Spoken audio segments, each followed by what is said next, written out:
নমস্কাৰ প্ৰিয় শ্ৰোতাসকল, মই জনাৰ্দন শইকীয়া কাহিনী শুনাওঁ।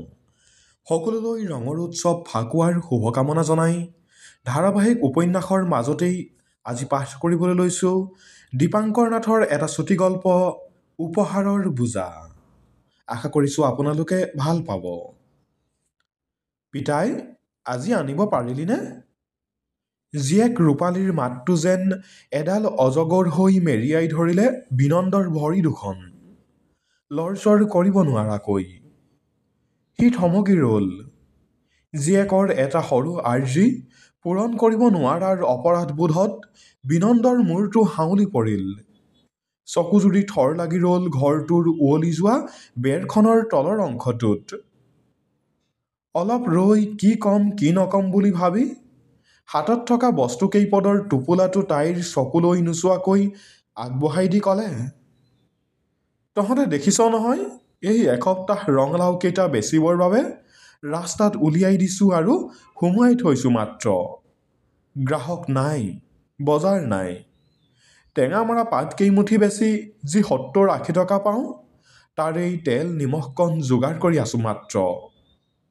সান্ধ্য আইনৰ বাবে দুপৰীয়া ১ বজাৰ পিছত পুলিচ আহি বেচিবলৈ থোৱা বস্তুখিনিও লণ্ডভণ্ড কৰে।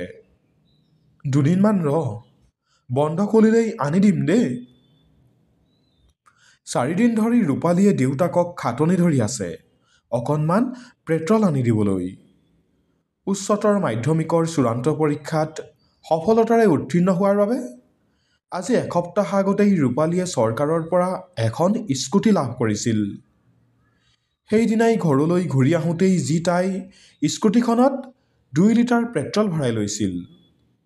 হাতৰ টকাকেইটা আদায় হোৱাত ভায়েক ভনীয়েকহঁতৰ বাবে এপোৱা বুন্দিয়া ভুজিয়া লৈ এক বুজাব নোৱাৰা আনন্দ এটাৰ সহযাত্ৰী হৈ উভতিছিল তাই সেইদিনা। ৰূপালী কিছু সময় মৌন হৈ ৰৈ আছে।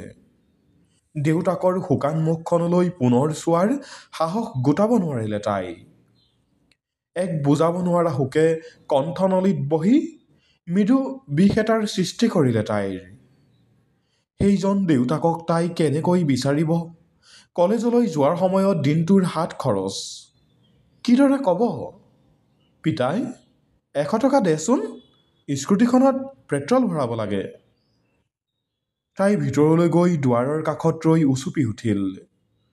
তাই নিজকে সুধিলে, চৰকাৰে দিয়া স্কুটিখন সিহঁতৰ ঘৰৰ দৰে পৰিয়ালৰ বাবে এটা উপহাৰ নে বব নোৱাৰা এটা বোজা হ'ল?